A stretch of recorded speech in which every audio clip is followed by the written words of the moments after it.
ইনসাফ প্রতিষ্ঠা করব এবং আমার শত্রুর সাথেও যেন বেইনসাফি না হয়, ওই ধরনের সিস্টেম আমি যেন বাংলাদেশে তৈরি হয়, সেটি নিশ্চিত করার প্রচেষ্টা আমাদের অব্যাহত থাকবে। এবং আমাদের ভেঙে পড়া বাংলাদেশের যে কাঠামো রয়েছে, আমাদের রাষ্ট্র কাঠামো, সেটাকে গড়ে তোলার প্রচেষ্টা অব্যাহত থাকবে। এই এই পুরো সময়টা অনেক ইভেন্টফুল ছিল। অনেক আমরা অনেকে হারিয়েছি। আমরা আমাদের অনেক সহযোদ্ধা জীবন দিয়েছে। হাদি ভাইকে হারিয়েছে। আমাদের কাঁধে অনেক দায়িত্ব এসে গিয়েছে। আহত অনেক আমাদের আশেপাশের মানুষ হয়েছে। শহীদ পরিবারের দায়িত্ব আমাদের কাছে এসেছে, যেটা গত বছরের 7 জন ছিল না, যেটা এই বছর আছে।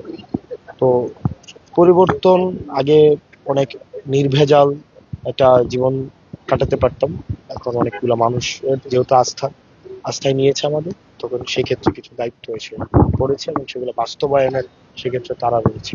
স্পেসিফিক আমার যে বিষয়টা, যে আমাদের উন্নয়ন কার্যক্রম এটা অব্যাহত থাকবে এবং অবকাঠামোগত ভাবে যেই ধরনের অবনতি হয়েছে, এবং প্রত্যেকটা মানুষ, আপনারা যারা গণমাধ্যমের আছেন, খবর সংগ্রহের জন্য দেবিদ্বারে গিয়েছেন, আইন শৃঙ্খলা বাহিনী তাদের কর্তব্য পালনের জন্য দেবিদ্বারে গিয়েছেন, প্রত্যেকটা মানুষই একটাই অভিযোগ: রাস্তাঘাটের অবস্থা ভয়াবহ রকমের খারাপ। দ্বিতীয়ত যেটি খারাপ, শিক্ষা খাতের অবস্থা খুবই খারাপ। তৃতীয়ত স্বাস্থ্য। আমার যেহেতু অনেক রেমিটেন্স যোদ্ধা আছে, তাদের অনেক প্রয়োজন আছে, দালাল চক্র আছে, মাদকের সিন্ডিকেট আছে। এই সামগ্রিক এই বিষয়গুলিকেই অ্যাড্রেস করার প্রচেষ্টা সবসময় অব্যাহত থাকবে। আপনি দক্ষিণাঞ্চলের এনসিপির মুখ্য সংগঠক। আপনি শুধুমাত্র দেবিদ্বারের মানুষের নেতা না, আপনি বৈষম্য বিরোধী ছাত্র আন্দোলন থেকে উঠে আসা সারা বাংলাদেশের মানুষ আপনাকে ইনসাফের যে কথা আপনি বললেন, অনেক ইনসাফকামী মানুষ আপনার সমর্থক আছেন। তো আপনার শুধুমাত্র দেবিদ্বারের মানুষের জন্য কাজ করলে হবে না, সেটা আপনি নিশ্চয়ই বুঝতে পারছেন। তো ওভারঅল দেশের মানুষের জন্য, বা আপনি যখন সংসদে যাবেন, আরো সংসদ সদস্যরা থাকবে, সমন্বয় করে কেমন বাংলাদেশের স্বপ্ন দেখেন?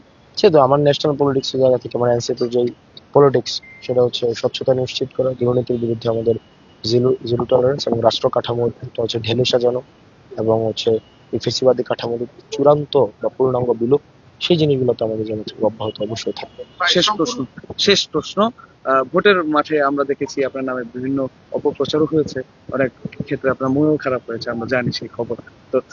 যাই হোক, যেটা মিডিয়ার বাইরের কথা, তারপরে আমি বলতে চাই যে এই নির্বাচনে আপনি আজকে বিজয়ী। তো এই নির্বাচনটা আপনার কাছে কতটা চ্যালেঞ্জিং ছিল, কিভাবে চ্যালেঞ্জটা উঠতে হবে? এই নির্বাচন তো ছিল Hasnat Abdullah versus BNP plus Awami League plus India plus লুটেরা ব্যবসায়ী প্লাস চাঁদাবাজ প্লাস মাদক সম্রাট প্লাস মাটিখোর plus plus dot dot dot. তো আমি আসনাদ আবদুল্লাহ, আমার সাথে জনতা ছিল, দিন শেষে জনতার আস্থাই হচ্ছে এখানে বিজয়ী হয়েছে।